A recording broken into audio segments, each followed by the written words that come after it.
We're witnessing a legal storm that could reshape NASCAR forever. Just 2 months from trial, one of the most explosive courtroom showdowns in motorsport history is about to begin, and the entire racing world is holding its breath. Tension is running red hot. Giants like Joe Gibbs, Hendrick, and Roger Penske, legends who rarely agree on anything, are now publicly urging both sides to settle before the case hits court. Why? Because what's at stake isn't just money or contracts, it's the very foundation of NASCAR itself. So what's really going on behind the headlines? And how could this lawsuit change everything we know about stock car racing?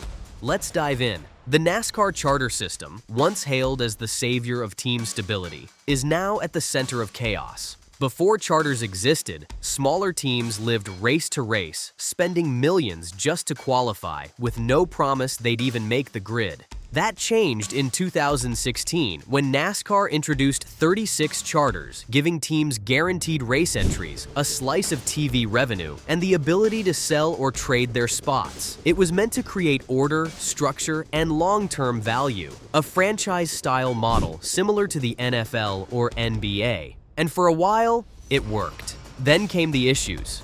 At first, charters skyrocketed in value, some now worth more than $10 million. And big teams flourished. But as the system matured, cracks started to show. NASCAR's centralized control grew tighter. Teams realized that, while they had stability, they'd also handed the sport's governing body enormous power. That power struggle is what triggered the lawsuit that's now rocking the industry. In December 2024, 23XI Racing, co-owned by Michael Jordan and Denny Hamlin, joined Front Row Motorsports in filing a massive antitrust lawsuit against NASCAR. Their claim that NASCAR's charter system wasn't just restrictive, it was anti-competitive, violating federal law by blocking teams from negotiating fairer financial deals or exploring independent opportunities. The lawsuit argues that NASCAR has become judge, jury, and gatekeeper, controlling who races, where, and under what terms, effectively operating as a monopoly. Fast forward to October 2025, and NASCAR hit back hard. They filed a motion for summary judgment, asking Judge Kenneth Bell to throw the case out before it even reaches trial. NASCAR's legal strategy is calculated and aggressive. Their attorneys argue the team simply waited too long. They cite the Sherman Act's 4-year statute of limitations, pointing out that the core agreements under fire date back to 2016 to 2019.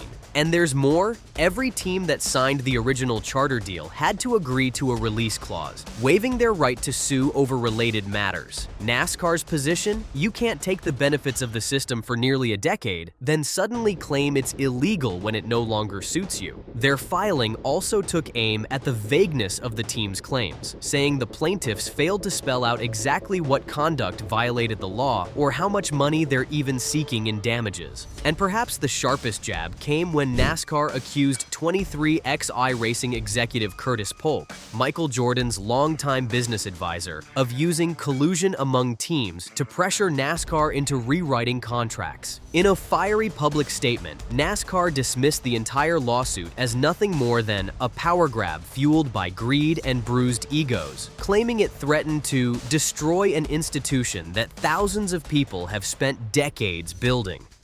That statement lit up the paddock. Suddenly, the entire ownership circle was forced to pick sides.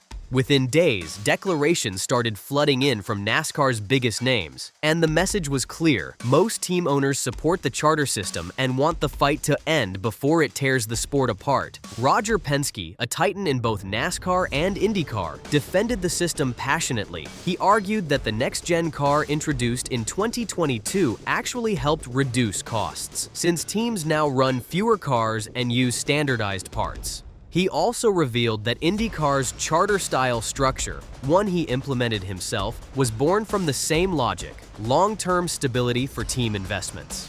Brad Keselowski echoed that sentiment, saying that while the 2025 charter negotiations weren't perfect, they were a fair compromise that benefited everyone in the long run. He even cited his participation in the SRX series, a rival racing league, as proof that NASCAR wasn't blocking competition. If they were truly a monopoly, he said, I wouldn't have been allowed to race anywhere else. But not everyone is sleeping easy.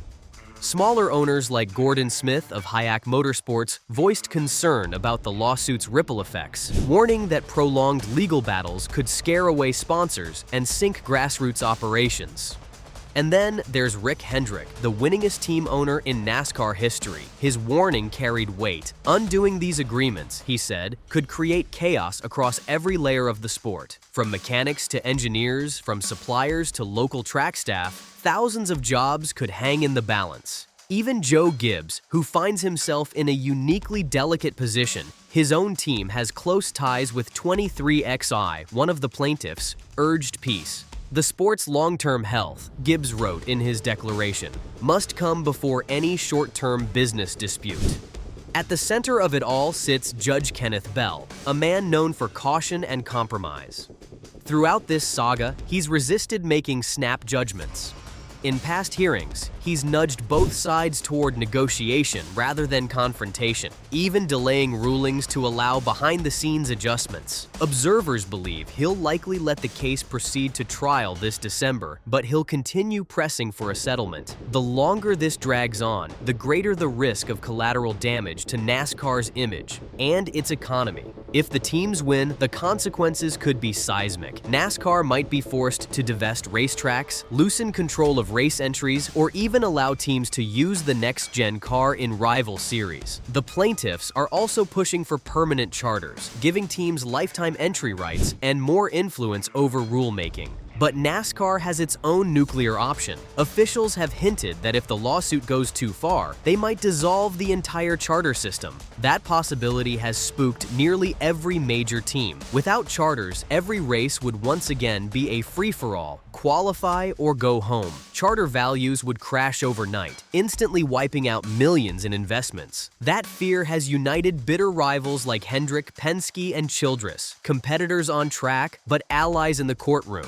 Because one thing's clear, if this system collapses, nobody wins. Now, as the countdown to December begins, the motorsport world watches in suspense. The courtroom lights will soon replace the floodlights of Daytona, and instead of engines, we'll hear opening arguments. One verdict could redefine NASCAR's future, deciding whether it remains a tightly managed empire or transforms into a freer, more team-driven sport. Either way, when the checkered flag drops on this legal battle, the sport we know today may never be the same again. And that's why this trial, quietly unfolding behind the roar of the engines, might just be the most important race NASCAR has ever run. So buckle up, because when it comes to power, money, and the future of racing, this one's going the distance.